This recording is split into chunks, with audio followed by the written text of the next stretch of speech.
मैं गरीब हूँ, अल्लाह के नाम पे कुछ दे दो। हमारे पास कुछ भी नहीं है, चलो मेरे साथ। चाची क्या हुआ? ये लो, इसको ले जाओ। चाची ये आप क्या कह रहे हैं? खुदा के लिए ऐसा ना करें। तुम फिक्र मत करो, चलो मेरे साथ, मैं तुम्हें खुश रखूंगा। एक गांव में जैनब नाम की एक लड़की रहती थी। उसकी उम्र 18 साल थी। जैनब एक यतीम लड़की थी। उसके माँ बाप इस दुनिया में नहीं रहे थे। उनके जाने के बाद उसके पास रहने के लिए कोई अपना घर नहीं बचा था। मजबूर होकर वह अपने चाचा अकरम के घर आ गई, जहां उसे सिर्फ एक छत तो मिल गई मगर अपनापन नहीं। अकरम की उम्र तकरीबन 40 साल थी और वह गांव के चौक में एक छोटी सी किराने की दुकान चलाता था। घर में उसकी बीवी शकीला बेगम भी थी और उनकी एक बेटी आयशा, जो उम्र में जैनब जितनी ही थी। एक ही घर में रहते हुए भी जैनब की जिंदगी बिल्कुल अलग थी। आयशा उस घर की बेटी थी और जैनब उसी घर में रहते हुए भी एक नौकरानी से ज्यादा कुछ नहीं थी। सुबह होती तो शकीला बेगम की तेज आवाज पूरे घर में गूंज उठती। जैनब, अभी तक सो रही हो?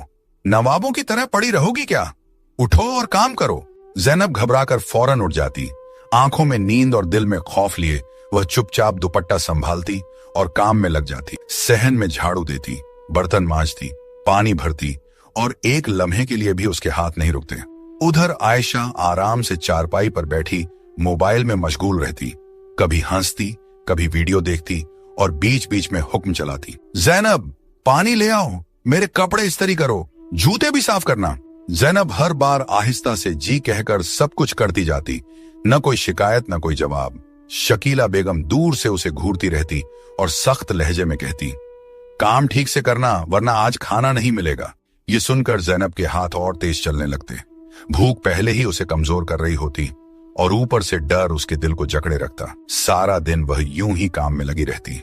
न आराम मिलता, न प्यार, बस हुक्म, डांट और खामोशी उसकी जिंदगी बन चुकी थी।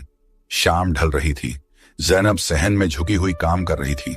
हाथ थकान से बोझिल थे मगर वह रुकी नहीं। इतने में दरवाजा खुला। अकरम घर वापस आया। दिन भर की मेहनत उसके चेहरे से जाहिर थी। जैनब ने उसे देखा तो फौरन सर झुका लिया और एक तरफ हो गई। अकरम की नजर एक लम्हे के लिए जैनब पर ठहरी। उसके दिल में हमदर्दी आई मगर वह कुछ कह न सका, क्योंकि वह जानता था कि उसकी बीवी शकीला बेगम बहुत तेज और चालाक औरत है। उसके सामने वह कभी खुलकर बात नहीं कर पाता। उसी लम्हे शकीला बेगम तेज कदमों से सामने आ गई। आ गए आप, अपनी लाडली को भी देख लें, वह गुस्से से बोली। सारा दिन सुस्ती करती है, काम कुछ नहीं होता इससे। जैनब खामोश खड़ी रही, सर झुकाए। अकरम ने हल्की आवाज में कहा, काम तो करती है। मगर शकीला बेगम फौरन भड़क गई। आपको तो बस इसकी तरफदारी करनी है, हम इसे मुफ्त में पाल रहे हैं क्या? अकरम फौरन खामोश हो गया। वह अपनी बीवी के आगे बेबस था। न वह बहस कर सकता था, न आवाज उठा सकता था। उसने एक नजर जैनब पर डाली मगर कुछ न कहा और खामोशी से अंदर चला गया। जैनब वहीं खड़ी रह गई, खामोश, अकेली और बिल्कुल बेसहारा। रात हो चुकी थी। घर में सब अपने कमरों में सो चुके थे। जैनब आहिस्ता से सहन के कोने में पड़ी अपनी टूटी सी चारपाई पर आकर लेट गई। पेट खाली था और दिल भरा हुआ। उसने आंखें बंद की मगर नींद नहीं आई। खामोशी में उसके आंसू बहते रहे। सुबह हुई तो अकरम काम के लिए निकल गया। जैनब खामोशी से एक तरफ खड़ी थी। जैसे ही दरवाजा बंद हुआ, शकीला बेगम का लहजा बदल गया। अब खड़ी क्या हो, जाओ अपना काम करो। जैनब डर कर फौरन काम में लग गई। इतने में दरवाजे पर दस्तक हुई। अल्लाह के नाम पर कुछ दे दो। शकीला बेगम तेज कदमों से दरवाजे की तरफ बढ़ी और दरवाजा खोल दिया। दरवाजा खुला तो बाहर एक नौजवान फकीर खड़ा था, फटे पुराने कपड़े मगर नजरें सीधी। वह आहिस्ता से बोला, अल्लाह के नाम पर कुछ दे दो। शकीला बेगम ने सर्द नजरों से उसे देखा। हमारे पास कुछ नहीं है। वह मुड़ने ही लगी थी कि उसकी नजर जैनब पर पड़ी, जो खामोशी से एक तरफ खड़ी थी।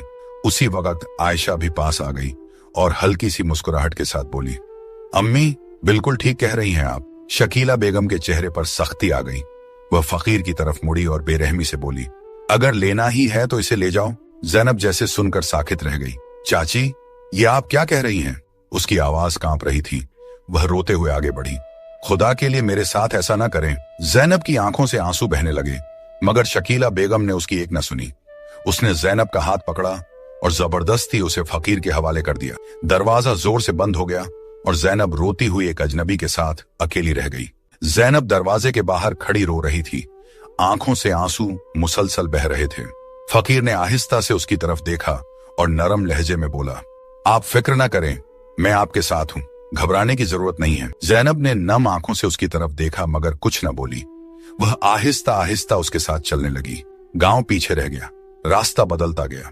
कुछ देर बाद वह एक खूबसूरत बड़े से बंगले के सामने रुक गए। जैनब हैरान हो गई। उसने चौंक कर उस लड़के की तरफ देखा मगर वह खामोशी से दरवाजा खोलकर अंदर चला गया। जैनब भी आहिस्ता से उसके पीछे अंदर दाखिल हो गई। अंदर सब कुछ साफ, पुरसुकून और खूबसूरत था। वह अभी हैरानी में ही खड़ी थी कि अंदर से एक बूढ़ी औरत बाहर आई। उसने पहले जैनब को देखा, फिर अपने बेटे की तरफ। ये कौन है बेटा? जैनब खामोश खड़ी सब देख रही थी। उसके दिल में एक ही सवाल था, ये सब क्या है? एक फकीर और इतना बड़ा घर? वह हैरानी और खौफ के दरमियान खड़ी रह गई। बूढ़ी माँ ने हैरानी से पूछा, ये कौन है बेटा? फकीर एक लम्हा खामोश रहा। उसने जैनब की तरफ देखा, फिर आहिस्ता से बोला, अम्मी, ये यतीम है, इसका कोई सहारा नहीं, इसीलिए मैं इसे यहाँ ले आया हूँ। इतना कहकर वह खामोशी से मुड़ा और बंगले से बाहर चला गया। सफिया बेगम कुछ लम्हे वहीं खड़ी रहीं, फिर उनके चेहरे पर नरमी आ गई। उन्होंने जैनब की तरफ देखा और आहिस्ता से कहा, आओ बेटी, अंदर आ जाओ। जैनब खामोशी से उनके साथ अंदर चली गई। वह उसे एक कमरे में ले गई और थोड़ी देर बाद खाना लाकर उसके सामने रख दिया। पहले खाना खा लो बेटी। जैनब ने आहिस्ता आहिस्ता खाना शुरू किया, जैसे कई दिनों बाद उसे सुकून मिला हो। खाने के बाद सफिया बेगम उसके पास बैठ गई। नरमी से बोली, बेटा, ये घर तुम्हारा ही है, अब तुम यहीं रहो। जैनब ने हैरानी से इधर उधर देखा। उसके दिल में एक ही सवाल था, एक फकीर और इतना बड़ा घर। वह कुछ समझ न सकी, बस खामोश बैठी रह गई। शाम ढल चुकी थी। अकरम घर में दाखिल हुआ। उसने इधर उधर नजर दौड़ाई मगर जैनब नजर न आई। वह रुक कर बोला, जैनब कहाँ है? शकीला बेगम ने बेपरवाही से जवाब दिया, मैंने उसे भेज दिया है। अकरम चौंक गया। कहाँ भेज दिया? वह सर्द लहजे में बोली, एक फकीर आया था, उसी के साथ। अकरम के चेहरे का रंग बदल गया। आपने ये क्या कर दिया? वह अकेली लड़की थी। शकीला बेगम ने सख्ती से कहा, मुझे सब मालूम है क्या करना है। फिर आयशा की तरफ देखकर बोली, मेरे लिए मेरी अपनी बेटी काफी है। अकरम कुछ लम्हे खामोश खड़ा रहा। वह कुछ कहना चाहता था मगर कह न सका। उसके चेहरे पर बेबसी और परेशानी साफ नजर आ रही थी। दूसरी तरफ रात हो चुकी थी। बंगले में खामोशी फैली हुई थी। सफिया बेगम ने नरमी से कहा, बेटा, तुम आराम करो। वह जैनब को साथ लेकर एक कमरे में गई। कमरा साफ सुथरा और पुरसुकून था। उन्होंने आहिस्ता से कहा, बेटा, यहां आराम करो। जैनब खामोशी से बिस्तर पर बैठ गई। सफिया बेगम दरवाजा हल्के से बंद करके चली गई। कमरे में खामोशी छा गई। जैनब इधर उधर देखती रही। उसके जहन में एक ही बात घूम रही थी, इतना बड़ा घर और वह फकीर, यह सब क्या है? वह कुछ समझ न सकी। आहिस्ता आहिस्ता उसकी आंखें बंद होने लगीं और वह वहीं सो गई। जब सुबह हुई तो सफिया बेगम कमरे में आई। बेटा उठो, सुबह हो गई है। जैनब उठकर बाहर आई और सहन में जाकर बैठ गई। कुछ देर बाद सफिया बेगम नाश्ता लेकर आई। ये लो बेटा, नाश्ता कर लो। जैनब खामोशी से नाश्ता करने लगी। नाश्ते के बाद जैनब ने हिम्मत करके पूछा, अम्मा, मुझे कुछ समझ नहीं आ रहा, वह फकीर कौन है और ये बंगला? सफिया बेगम कुछ लम्हे खामोश रहीं, फिर आहिस्ता से बोली, बेटा, मैं भी सब कुछ नहीं जानती। वह एक लम्हा रुकी। वह बस अपना काम करता है, ज्यादा बातें नहीं बताता। उन्होंने नरमी से जैनब की तरफ देखा। तुम फिक्र न करो, वक्त के साथ सब समझ आ जाएगा। जैनब खामोश हो गई मगर उसके दिल में सवाल अब भी बाकी थे। जैनब आहिस्ता आहिस्ता उस घर के कामों में लग गई। वह अक्सर सफिया बेगम से कहती, अम्मा, आप आराम करें, मैं कर लेती हूँ, और फिर खामोशी से काम में मशगूल हो जाती। सफिया बेगम उसे देखती रहती। उनके चेहरे पर नरमी आ जाती मगर जैनब के दिल में सुकून के साथ एक उलझन भी थी। वह जब भी इस बड़े से बंगले को देखती, उसके जहन में वही सवाल उभरता, वह फकीर कौन था और ये सब क्या है? वह कई बार कुछ पूछने का सोचती मगर फिर खुद ही खामोश हो जाती, और इसी खामोशी के साथ वह आहिस्ता आहिस्ता इस नई जिंदगी का हिस्सा बनती गई। दूसरी तरफ घर में आहिस्ता आहिस्ता बातें शुरू होने लगी। शकीला बेगम ने एक दिन कहा, अब आयशा बड़ी हो गई है, उसकी शादी कर देनी चाहिए। अकरम खामोशी से सुनता रहा, फिर आहिस्ता से बोला, अगर कोई अच्छा रिश्ता मिल जाए तो ठीक है। आयशा एक तरफ बैठी थी। उसके चेहरे पर हल्की सी खुशी नजर आ रही थी। चंद ही दिनों बाद पड़ोस से एक रिश्ता आ गया। शकीला बेगम ने जल्दी से हाँ कर दी और घर में शादी की तैयारियां शुरू हो गईं। चंद दिन बाद आयशा की शादी हो गई। घर में सादा सी तैयारी हुई। चंद करीबी लोग जमा हुए और खामोशी से ये रस्म मुकम्मल हो गई। रुखसती का वक्त आया। आयशा की आंखों में आंसू थे। वह एक लम्हे के लिए रुकी, फिर आहिस्ता से अपने घर को देखा और खामोशी से रुखसत हो गई। वह अपने ससुराल चली गई। जिस लड़के से उसकी शादी हुई उसका नाम इमरान था। बज़ाहिर वह ठीक लगता था, नरम लहजा, सीधा सा अंदाज, मगर हकीकत में वह एक लापरवाह और आवारा मिजाज लड़का था। और ये बात अभी किसी को मालूम नहीं थी। शादी के कुछ दिन गुजर गए। शुरू में सब ठीक था। आयशा आहिस्ता आहिस्ता अपने नए घर में रहने लगी। घर में इमरान, उसकी माँ रुकैया बेगम और ससुर हाजी सलीम थे। मगर वक्त के साथ रवैये बदलने लगे। रुकैया बेगम अब आयशा को गौर से देखती, फिर एक ठंडी सांस लेकर कहती, तुम्हें घर का काम भी ठीक से नहीं आता। कभी रोटी देखकर कह देती, ये भी कोई पकाने का तरीका है। और कभी धीरे से ये जुमला कह देती, लगता है तुम्हें किसी ने कुछ सिखाया ही नहीं। उनके अल्फाज ज्यादा नहीं होते थे, मगर दिल पर असर छोड़ जाते थे। उधर इमरान भी बदलने लगा था। वह अक्सर देर से घर आता और आते ही खामोशी इख्तियार कर लेता। आयशा से बात करना जैसे उसके लिए जरूरी ही न रहा हो। घर में होते हुए भी एक फासले का एहसास रहता। आयशा सब कुछ खामोशी से सहती रही और दिल ही दिल में यही सोचती रही कि शायद वक्त के साथ सब ठीक हो जाए। दूसरी तरफ कुछ महीने गुजर गए। ज़ैनब अब उस घर के काम संभालने लगी थी और खामोशी से सफिया बेगम का हाथ बटाती रहती, मगर उसके दिल के सवाल अब भी वैसे ही थे। एक रात दरवाजे पर हल्की सी दस्तक हुई। ज़ैनब ने दरवाजा खोला और एक लम्हे के लिए रुक गई। सामने वही फकीर खड़ा था, उसी सादे हाल में। वह कुछ कहे बगैर अंदर आ गया। सफिया बेगम के चेहरे पर सुकून आ गया। आ गए बेटा। रात खामोशी में गुजर गई। न उसने कुछ बताया, न किसी ने कुछ पूछा। ज़ैनब सारी रात उलझन में रही। ये सब क्या है? जब सुबह हुई तो वही फकीर उठा। सफिया बेगम नाश्ता ले आईं।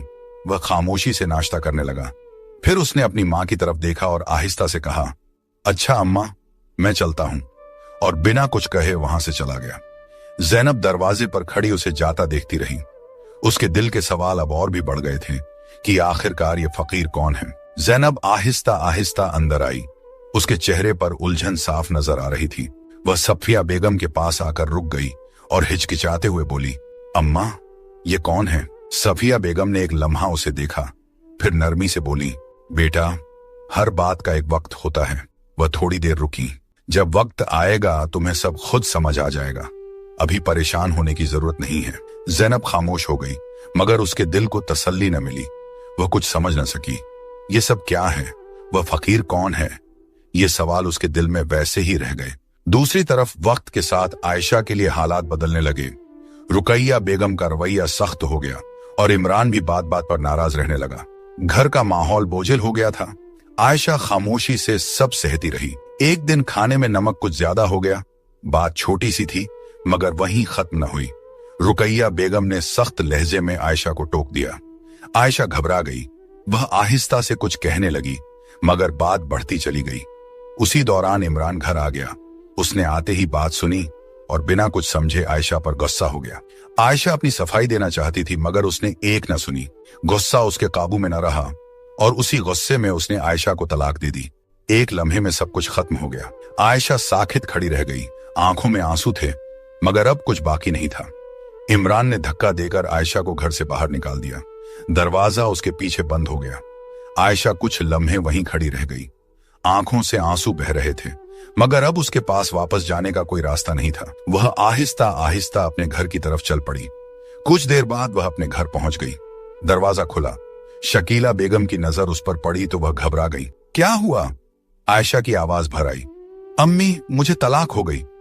ये सुनते ही शकीला बेगम साखित रह गई। उनकी आंखों में आंसू आ गए। घर में खामोशी छा गई। शाम को जब अकरम घर आया, उसने आयशा को इस हाल में देखा तो परेशान हो गया। बेटी, क्या हुआ? आयशा ने रोते हुए सब कुछ बता दिया। अकरम खामोश हो गया। उसके चेहरे पर फिक्र और बेबसी साफ नजर आ रही थी। उधर शकीला बेगम एक तरफ बैठी थी। उनके दिल में पहली बार पछतावे की चुभन महसूस होने लगी। जब सुबह हुई तो घर का माहौल बोझिल था। अकरम सबसे ज्यादा परेशान था। वह इस सदमे को बर्दाश्त न कर सका। खामोश बैठा था कि अचानक उसने अपने सीने पर हाथ रखा और दर्द से तड़प उठा।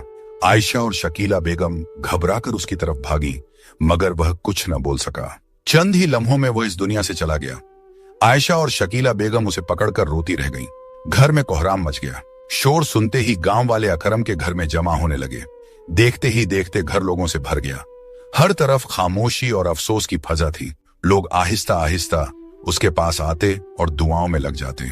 कुछ देर बाद अकरम को सुपुर्द एक खाक कर दिया गया। घर एकदम सुनसान हो गया। चंद दिन गुजर गए। अकरम के जाने के बाद घर में कोई कमाने वाला न रहा। मजबूरी में दुकान भी बेच दी गई। कुछ दिन उसी से गुजारा चलता रहा, मगर वह रकम भी आहिस्ता आहिस्ता खत्म हो गई। अब न कोई सहारा था, न कोई आमदनी। घर के हालात दिन ब दिन खराब होने लगे। शकीला बेगम परेशानी में डूबी रहती। आयशा भी खामोश बैठी रहती। एक दिन शकीला बेगम ने भारी आवाज में कहा, हमसे बहुत बड़ी गलती हो गई। हमने जैनब के साथ अच्छा नहीं किया। आयशा ने सर झुका लिया। दोनों के दिल पर बोझ बढ़ता जा रहा था। उधर गांव वालों ने भी साथ छोड़ दिया था। कोई उनके करीब आने को तैयार न था। सबको मालूम था कि जैनब के साथ क्या हुआ था। शायद यही उनके अपने अमल का नतीजा था। हालात यहां तक पहुंच गए कि उन्हें खाने को भी तरसना पड़ा। दूसरी तरफ कुछ अरसा गुजरने के बाद एक दिन दरवाजा खुला और वही नौजवान घर में दाखिल हुआ, मगर इस बार वह पहले जैसा नहीं था। साफ सुथरे कपड़े और संभला हुआ अंदाज। जैनब उसे देखकर रुक गई। वह पहचान न सकी। इतने में सफिया बेगम आगे बढ़ी। आ गए बेटा? वह हल्के से मुस्कुराया। जी अम्मा, आ गया। जैनब की हैरानी और बढ़ गई। वह आहिस्ता से बोली, आप तो फकीर थे, ये सब क्या है? वह चंद लम्हे खामोश रहा, फिर बैठ गया। आओ बैठो, मैं सब बताता हूं। जैनब उसके सामने बैठ गई। वह धीरे से बोला, आज तक मैंने ये बात किसी को नहीं बताई, लेकिन आज तुम्हें बता रहा हूं, मगर ये बात तुमने किसी को नहीं बतानी। जैनब ने सर हिला दिया। फिर उसने कहा, मेरा नाम शहजाद है। वह एक लम्हा रुका। और मैं खुफिया इदारे ISI का अफसर हूं। जैनब हैरानी से उसे देखती रह गई। वह आगे बोला, मैं एक मिशन पर था जिसके लिए मुझे फकीर का रूप इख्तियार करना पड़ा। कई महीनों से इसी काम में था और अब मेरा मिशन मुकम्मल हो चुका है। फिर उसने संजीदगी से कहा, लोगों की नजर में मैं फकीर था, मगर हकीकत कुछ और है। वह चंद लम्हे जैनब को देखता रहा, फिर आहिस्ता से बोला, मैं तुम्हें यहां यूं ही नहीं लाया था। जैनब खामोश रही। मैं चाहता हूं कि अब हम अपनी नई जिंदगी शुरू करें। फिर उसने नरमी से कहा, मैं तुमसे शादी करना चाहता हूं, क्या तुम राजी हो? जैनब ने कुछ न कहा, बस हल्की सी मुस्कुराहट उसके लबों पर आ गई और उसी मुस्कुराहट में उसकी रजा शामिल थी। चंद दिनों बाद उनकी शादी धूमधाम से हुई। घर में रोशनियों की बहार थी। रिश्तेदार और मेहमान खुशी में शरीक थे। जैनब के चेहरे पर सुकून और खुशी साफ नजर आ रही थी। वह बार बार दिल ही दिल में शुक्र अदा करती। शहजाद भी उसका हर तरह ख्याल रखता। वक्त गुजरता गया और दोनों खुशी से जिंदगी गुजारने लगे। एक दिन शहजाद ने मुस्कुराकर कहा, चलो आज शहर घूमने चलते हैं। जैनब ने हल्की सी मुस्कुराहट के साथ हाँ कर दी। दोनों गाड़ी में बैठे और शहर की तरफ निकल गए। रास्ते भर जैनब बाहर देखती रही, जैसे नई जिंदगी को महसूस कर रही हो। कुछ देर बाद शहजाद ने गाड़ी एक जगह रोकी। चलो यहां कुछ खा लेते हैं। दोनों गाड़ी से उतरे। जैसे ही आगे बढ़े जैनब के कदम अचानक रुक गए। उसकी नजर सामने पड़ी। फुटपाथ के किनारे दो औरतें बैठी थीं, पुराने कपड़े और हाथ में कटोरा। वह भीख मांग रही थीं। जैनब की सांस रुक सी गई। वह पहचान चुकी थी। वह उसकी चाची और आयशा थीं। वह आहिस्ता आहिस्ता उनकी तरफ बढ़ी, आंखों में हैरानी और दिल में बेशुमार सवाल। चाची, आप यहां? शकीला बेगम ने सर उठाया। पहले तो वह पहचान न सकी, फिर जैसे ही नजर ठहरी वह चौंक गई। जैनब, तुम? उनकी आवाज कांप गई। तुम जिंदा हो? जैनब ने पुरसुकून लहजे में कहा, जी मैं जैनब ही हूं। फिर उसने शहजाद की तरफ इशारा किया, और जिसके हवाले आपने मुझे किया था वो यही है। ये सुनते ही शकीला बेगम की आंखों में आंसू आ गए। वह कांपती हुई आवाज में बोली, बेटा हमें माफ कर दो, हमसे बहुत बड़ी गलती हो गई। आयशा भी सर झुकाए बैठी थी। जैनब कुछ लम्हे खामोश रही, फिर आहिस्ता से बोली, आप माफी के काबिल तो नहीं थी, मगर अल्लाह की रजा के लिए मैं आपको माफ करती हूँ। उसने चंद नोट निकाले और उनके कटोरे में रख दिए, फिर खामोशी से मुड़ गई। शहजाद उसके साथ था। दोनों आगे बढ़े और एक रेस्टोरेंट में दाखिल हो गए। टेबल पर बैठकर खाना मंगवाया। कुछ लम्हे खामोशी रही, फिर शहजाद ने आहिस्ता से पूछा, ये वही हैं? जैनब ने सर हिलाया, हाँ वही। शहजाद खामोश हो गया और जैनब ने एक गहरी सांस ली, जैसे माँ जी का बोझ वहीं छोड़ आई हो। और यूं उनकी जिंदगी एक नई रोशनी के साथ आगे बढ़ गई। इंसान जो दूसरों के साथ करता है वही एक दिन उसके सामने आता है। इसलिए हमेशा रहम और अच्छाई का